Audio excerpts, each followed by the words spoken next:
folks, and welcome to the Daily Coin. My name is Rory, and today is Thursday, April the 21st, 2016, and I have the very distinct honor and great pleasure of welcoming back to the show Mr. Keith Neumeyer, who is the founder and CEO of First Majestic, as well as chairman of First Mining Finance.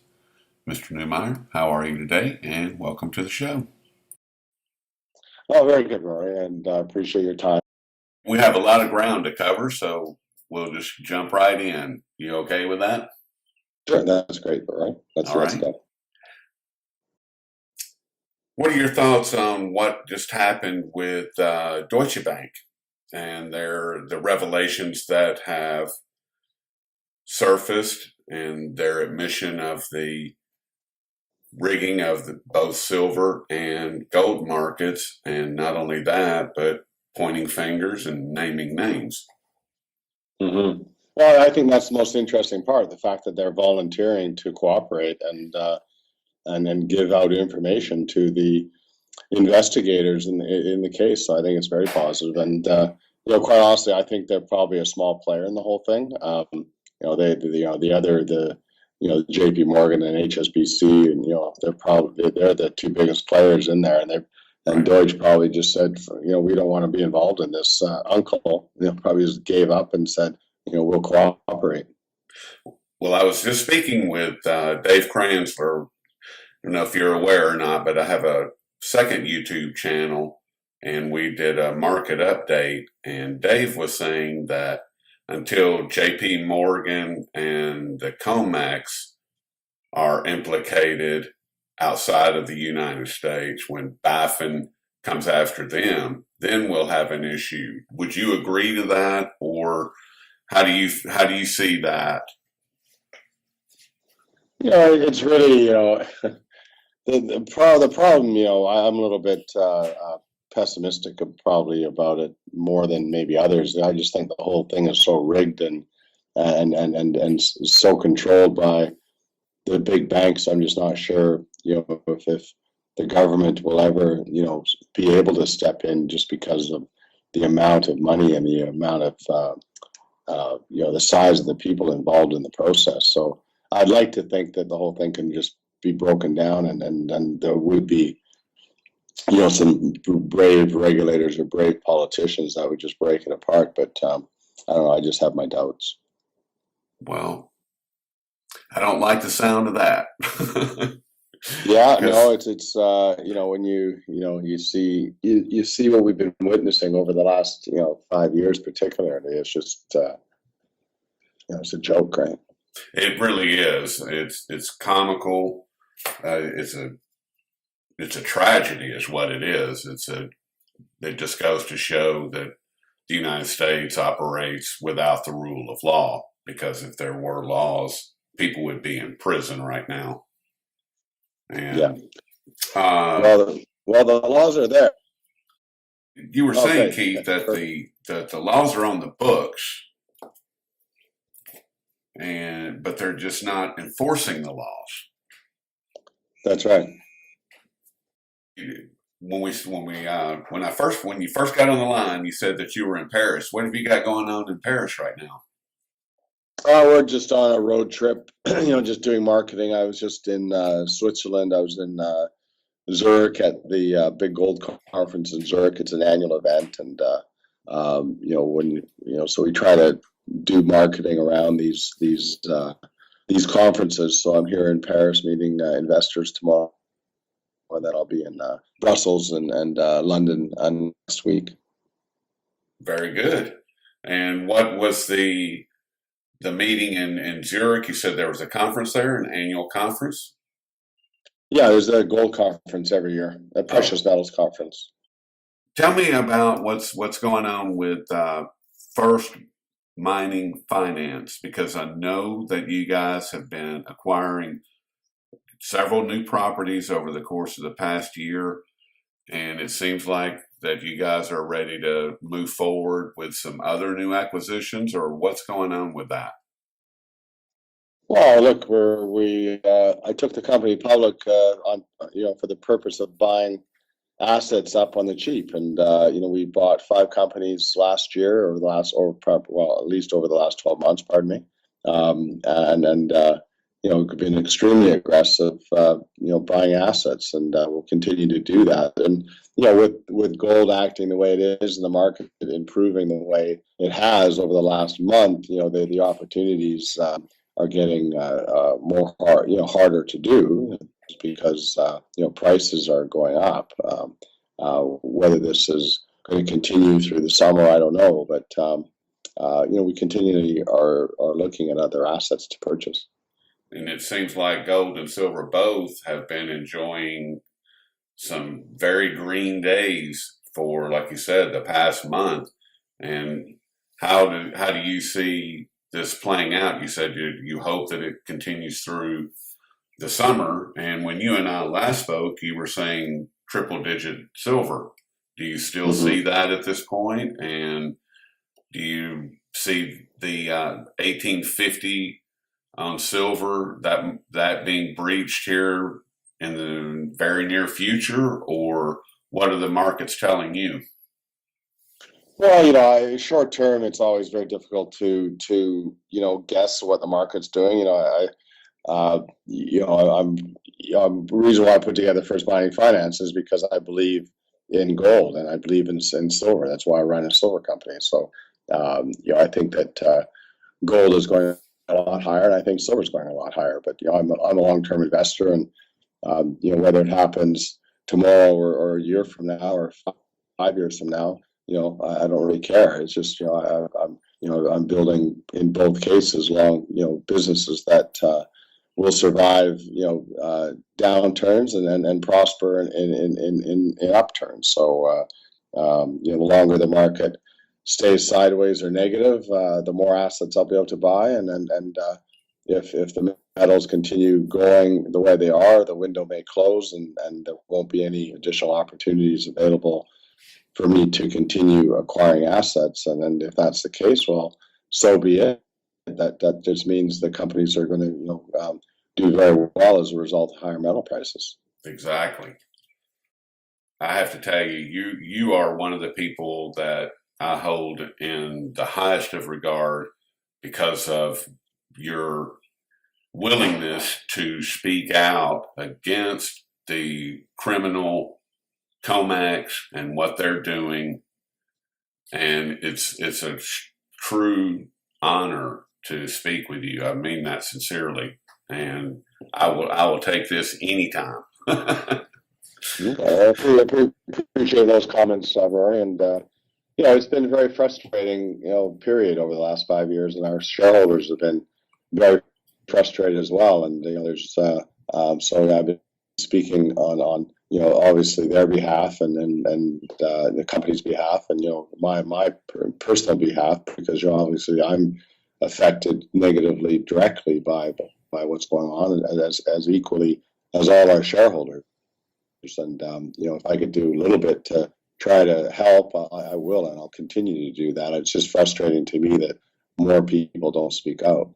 It really is. It's, as a retail investor myself, it's very frustrating to know and understand what's going on, and there are only one or two voices out there in the entire spectrum that are willing to step up and say, hey, this is not, something's wrong here. And it appears to be criminal in nature. And why don't you guys come join me, and we'll hold out a little bit of our product and try to force the hand of these criminals. And for nobody to step up and to join you in that crusade it's very disheartening. I mean, I know that Eric Sprott, the admiral, he's been very outspoken as well, and I know or I believe you guys are working together on some projects, and I'm grateful for him as well, and everything that he does. Do you think?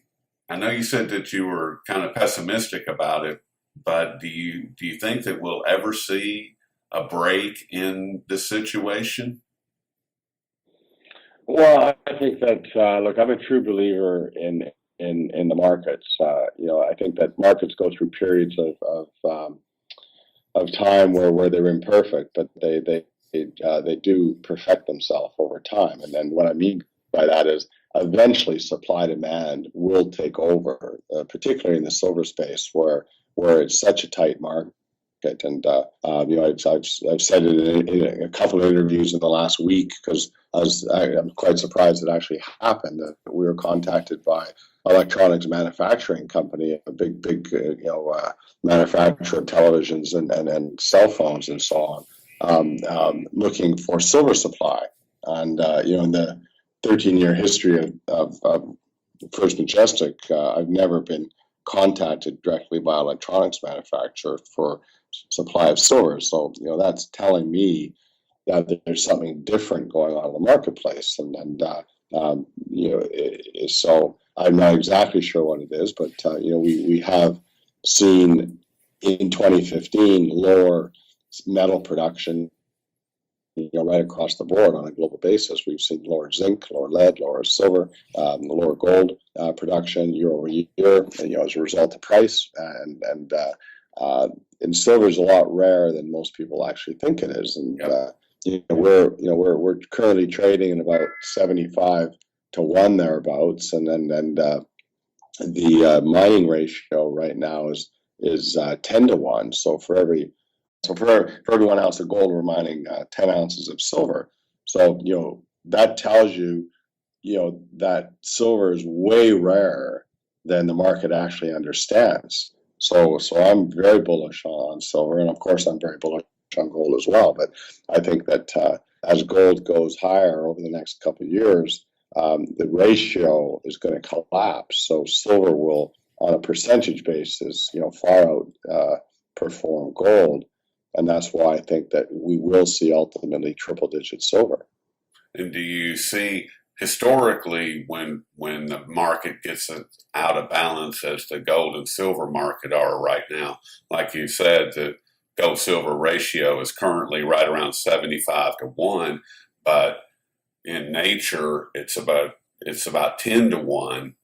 And do you see, as this thing begins to unfold, do you think that it has the opportunity to overshoot the way that it has in the past, as far as that gold silver ratio? What I do, all markets overshoot. So as it's almost crazy to even think of par gold silver, but on a 1-to-1 basis. But Ted Butler believes that we could see silver at par, and on a 1-to-1 to gold. Personally, I think it's probably not going to happen. But whether we get, we're at 75 now. Gold stays the same at let's say 1,300.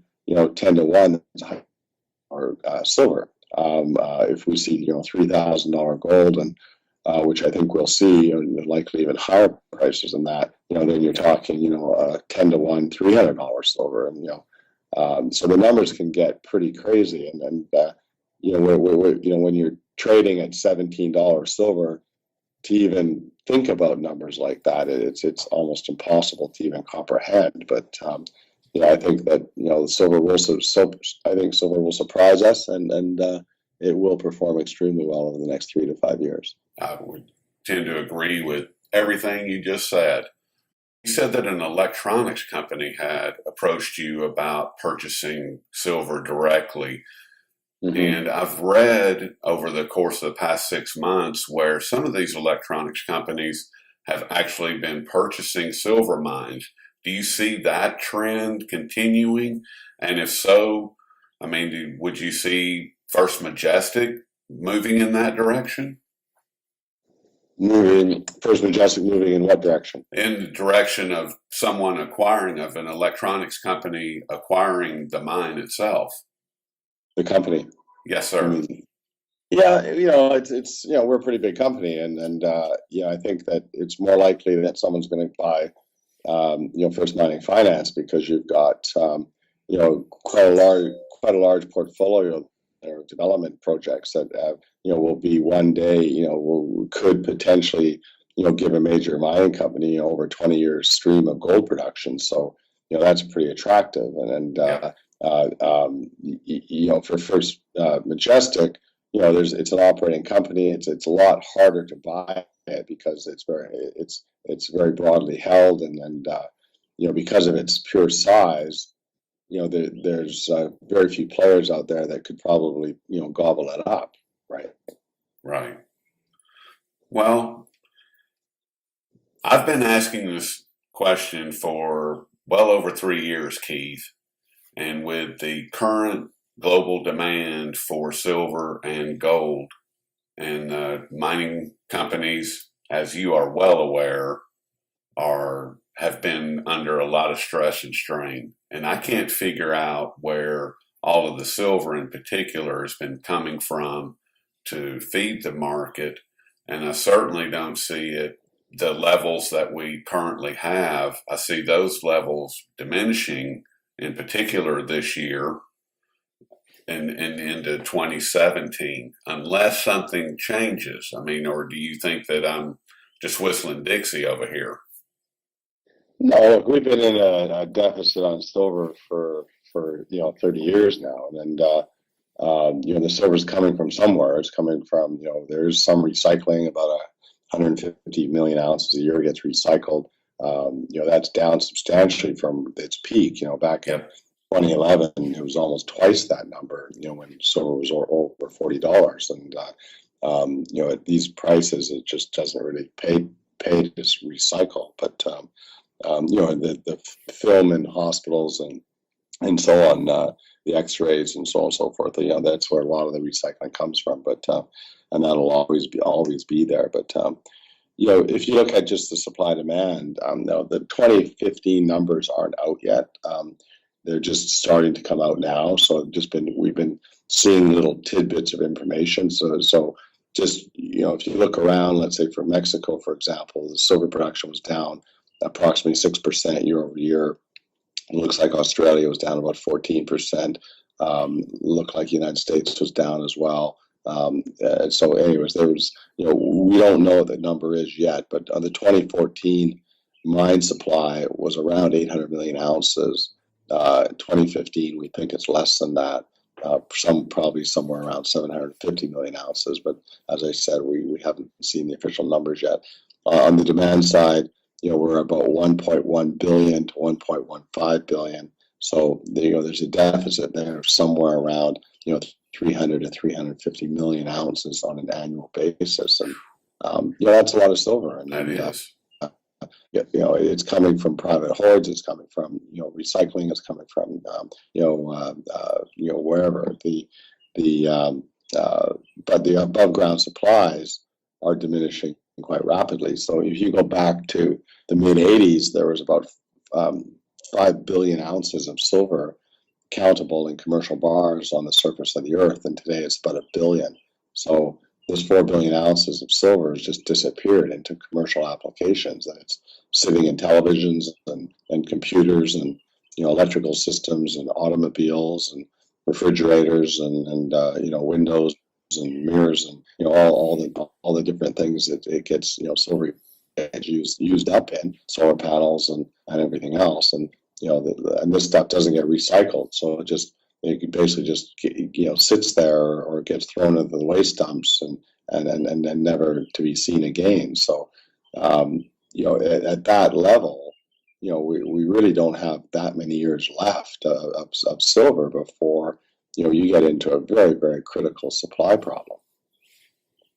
That's what I'm seeing, and that's what has me more excited than anything, because I think that will be a driving force for higher prices on silver. I mean, if you can't get it, if it's not available, well, I'm not saying that it won't be available, but if the supplies are greatly diminished, nature says, or the laws of economics say, that the prices have to go higher in order for it to come back into the market. Mm-hmm. And What are you doing right now, Keith? I know that you're a big investor in your own companies, and are you still acquiring more First Majestic and more First Mining, or what's going on with that? Yeah, I haven't bought any stock recently. I bought some First Majestic at the end of the last year, and I've been buying First Mining, all the way up until really about, I think, February-ish, I think it was. But the stock has done, well, as I expected it was going to, and Hmm. I think it's going to go a lot higher. But I haven't bought any for the last little while. But it's something I'm always wanting to increase my position and I will continually do that over time. And it's just interesting stat. In the case of First Majestic, for example, I put that company together back in 2002, and so we're just entering our 14th year, and my share position has gone up every year for 14 years, and my share position has never gone backwards. So it's an interesting stat, and then for First Mining, it's hopefully that's the same, and hopefully the company doesn't get bought out from underneath me too quickly before I can hopefully buy some more stock. I hope so, because you're a good man and you deserve the profits. I mean, the First Mining finance, that is a business model. Last time you and I spoke, I love that model. I think it is I think it's just genius. I really do. I mean that sincerely. I think that it's just a great, great idea. Both of these companies are traded on the stock market, right? Yeah, and then just to interesting comment. These in the case of First Mining Finance, these assets are worth more in one company than in separate companies.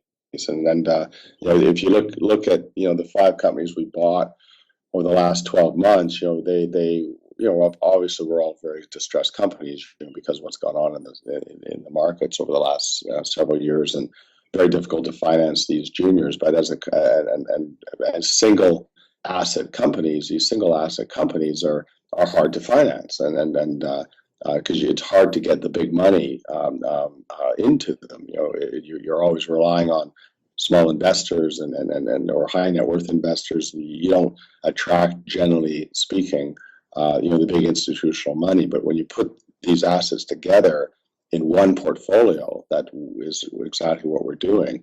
You attract a whole type of different type of investor. You attract the big money because they want size. They want to invest in a broad based asset or company with multiple assets. And because they perceive it as a safer investment and so on and so forth. So that was the core root of the plan, and we hope to continually build on the current asset base if the market allows us to do that. So if I understand correctly, if I invest in First Mining Finance by making that single investment, all of a sudden I'm exposed to five different mining companies.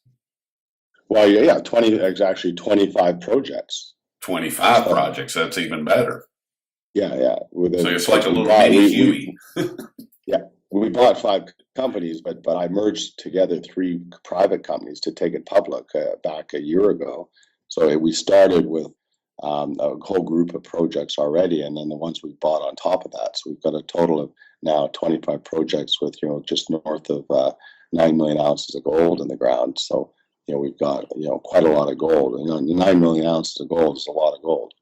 So if I were to go out as a small investor and I bought me 100 shares of First Mining Finance, then all of a sudden I have exposure to 25 different companies, right? Yeah, basically. Yeah. Wow. Project. Yeah. I mean that's wow. Okay. No, it's great for the institutional investor, and because as I said to my earlier point, for them to invest in one company with one asset, the risks are much higher because everything's reliant on one project, and with First Majestic Silver we have 6 producing mines. Right, we're the second largest silver producer in Mexico. So if one of those mines has a problem, it's not going to destroy the company. We have time to fix the problem, and we can still do okay. In the case of First Mining Finance, you're getting 25 different projects, and then and they're all of different levels of advancement. Some are very advanced, and some are less advanced. But that's what makes an interesting portfolio. That would certainly make for a great portfolio. By making 2 investments, all of a sudden I'm exposed to well over 30 projects. Man, I love it. Well, Keith, and a good management team on top of that, I have to add. Well, you have a great management team. Otherwise, you wouldn't have $2 billion companies under your belt. So somebody's doing something right over there. Yeah, well, we work hard, that's for sure. I know you do. And I know you're going to surround yourself with good people. And as I've told you before, I've spoken with Patrick Donnelly over at First Mining Finance. Love him. He's a great guy. And Derek Iwanaka, spoke with him. Another true asset to your projects. So you've surrounded yourself with some really good people, which is key. Yeah, we've got a very good technical group as well that do all the work on ripping these projects apart, and then making sure we're buying good quality assets, and we don't want to be buying moose pasture or assets that I call late cycle or low grade assets that require 2,000 on gold or something like that to ever become economic. These are good assets that I call early cycle assets that would be financeable when this market changes, which it looks like it is changing now with what's happening in the mining sector. So these are projects that in our view will become mines in the future. And we're going to need them. So hopefully they will become mines, because like I said, we're going to need them.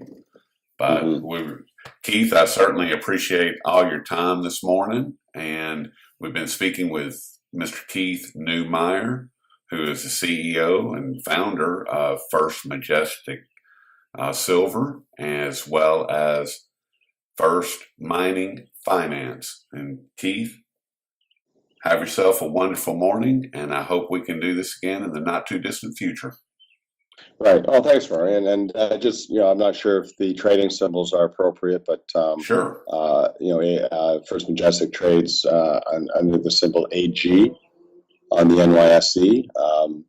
Great symbol for a silver company, obviously. and then First Mining Finance is FFMGF, I believe it is, on the OTC bulletin board, or OTCQX, I believe it's called, or OTCQB, and also trades in Canada under the symbol FF. And obviously the websites are there for people to look at and get information. And also, if people care to follow me on Twitter, they're welcome to do that as well. It's just at Keith_Neumeyer. I don't send out a lot of tweets, but I try to send out the odd thing here and there, and you're welcome to follow me if you wish. Well, all right, and I will have all of that information in the description just below this video, so you can click on that and find out everything that you need to know about what's going on and how to get involved. Okay, well, that's perfect. Thanks, Rory. All right, Keith, and once again, I appreciate all your time this morning. Okay, and you too. Good talking. Same here.